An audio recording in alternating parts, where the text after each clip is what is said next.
Mesdames et messieurs, Mesdames et messieurs, bonjour et bienvenue. On se retrouve aujourd'hui à bougez pas, à Universal Studios et on va être en VIP section. Alors, VIP Experience, comme vous pouvez le voir, petit déjeuner d'affilée comme d'habitude et automatiquement un guide qui vous suit durant tout le séjour, durant toute la journée pour faire les manèges et tout ça facilement, rapidement et faire le tour de tous les manèges et des deux parcs. Donc ça vaut vraiment le coup. C'est pas donné, c'est plus de 200 $, mais ça reste à faire. Là, on va manger le petit-déj. Alors, premier conseil de tonton Alex, venez très tôt. Mon tour est à 9h30, il est 8h30, je suis déjà là pour manger. Oui, je suis un gourmand. Et comme vous pouvez l'entendre à ma voix, j'ai eu la grippe.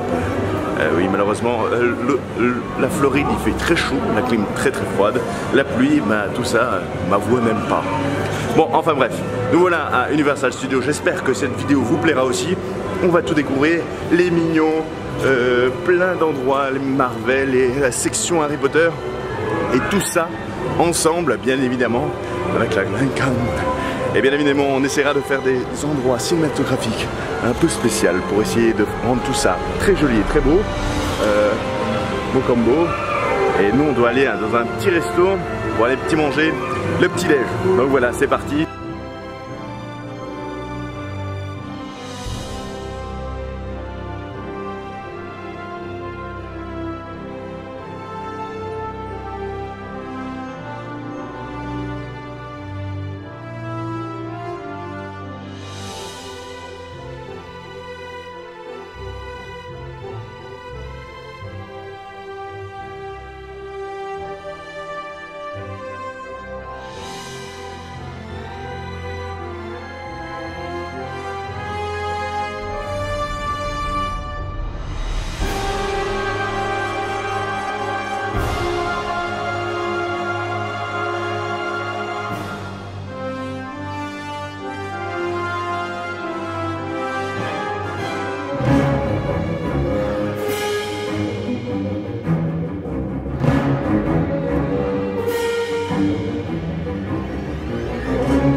J'espère que tu vas bien, on se retrouve à Universal Studios en Floride comme d'habitude.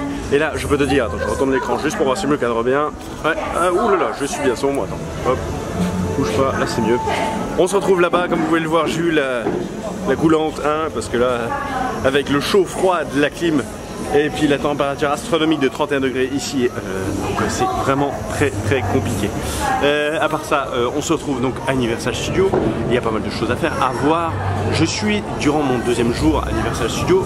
Le premier a été en VIP Fast Pass. Qu'est-ce que le VIP Fast Pass? C'est très simple, vous avez un guide qui vous suit pendant à peu près 10 heures, un peu moins 10 heures, 8 heures. Et en fait, il vous ramène d'endroit en endroit, de manège en manège, mais sans faire la queue. Mais vraiment pas une seule seconde de queue. Il vous passe par les coulisses, il vous fait pas attendre, etc. Vous avez un repas, c'est très cher. Les deux inconvénients que je compare par rapport à celui que j'avais fait à Universal à Los Angeles, c'est que la bouffe est de moins bonne qualité. Et ici à Orlando, ils ont la mauvaise tendance de nous faire passer trop par les coulisses. Et donc on n'arrive pas à voir les décors. Je vous donne Harry Potter où il y a des décors magnifiques dans la file d'attente. Et ben on n'a rien vu, on est arrivé tout de suite à l'embarquement du manège. Et je trouvais ça un peu dommage, parce qu'on a perdu beaucoup de visuels. C'est pour ça qu'on revient pour un deuxième jour. Mais en plus de ça, je tiens à parler d'un petit problème que j'ai eu à Universal malheureusement. J'ai acheté des tickets 2 parcs 2 jours. Alors pour moi, je ne sais pas pour vous, mais 2 parcs 2 jours, ça correspond à aller visiter les 2 parcs durant les 2 jours. Donc je pouvais aller très bien d'un parc à un autre pendant les 2 jours. En fait pas du tout. C'est parce qu'il y a marqué base à côté et pas parc to parc. Et c'est ce qui change tout. Donc je me suis expliqué avec le guest service qui a été aimable de m'offrir le parc to parc pour le jour suivant, donc aujourd'hui.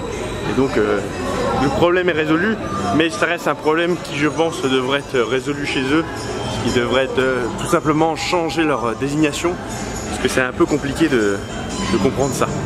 Voilà, donc Harry Potter, je vais te faire découvrir, tu vas voir, c'est fantastique, les décors sont magnifiques, l'ambiance est belle, les gens sont déguisés, il y a des décors de fou, mais de fou, les boutiques, que ce soit même le merchandising est vraiment de qualité et beau. Donc je vous invite vraiment à venir ici. Il n'y a pas que Harry Potter pour ceux qui n'aiment pas forcément Harry Potter, il y a aussi Jurassic Park, je vais vous montrer, il y a d'autres endroits aussi. Il y a Simpson, j'ai fait la momie. Il y avait un manège sur le retour de la momie. Je suis un gros fan de la momie et il y avait enfin un manège sur celui-ci. Alors comparé à celui de Los Angeles, j'ai trouvé un peu moins bien, mais bon, ça reste quand même du très bon manège. Ici, à savoir qu'il y a 2 parcs comparés à Los Angeles. Les parcs sont très grands. On a facilement de quoi se paumer et ne pas suivre ou savoir où on est. Qu'est-ce qu'il y a d'autre à part ça? Bah, à part ça c'est tout. Moi je t'invite à regarder cette vidéo, de l'aimer, de la liker. J'espère que... Ouh, attendez, je suis pas alcoolique mais c'est lourd. J'espère que cette vidéo vous plaira, que tout ce que je vais vous montrer vous aidera peut-être à préparer votre futur voyage à Universal Studios, tout en sachant très bien qu'il faut le faire. Je le dis déjà, c'est un endroit à visiter quand vous partez en Floride parce que ça coûte un certain prix pour l'entrée, mais ça vaut vraiment le détour. Le prix que vous payez vaut le détour. Voilà. J'espère que cette vidéo t'a plu. N'hésite pas aussi à me mettre en commentaire des rectifications, des modifications ou tout simplement des améliorations à faire que je devrais faire dans mes prochaines vidéos. Je suis ouvert à tout, surtout que pour une fois je ne les fais pas pendant mes vacances, donc je prendrai le temps de les refaire à mon retour de vacances et de bien faire le montage, de prendre le temps de le faire et de vous montrer ça de façon qualitative et non quantitative. Voilà. À part ça, c'est tout. Il fait très chaud. Et puis, je vous aime. C'est vraiment chaud. Très chaud. Voilà. Bon, allez. C'est parti.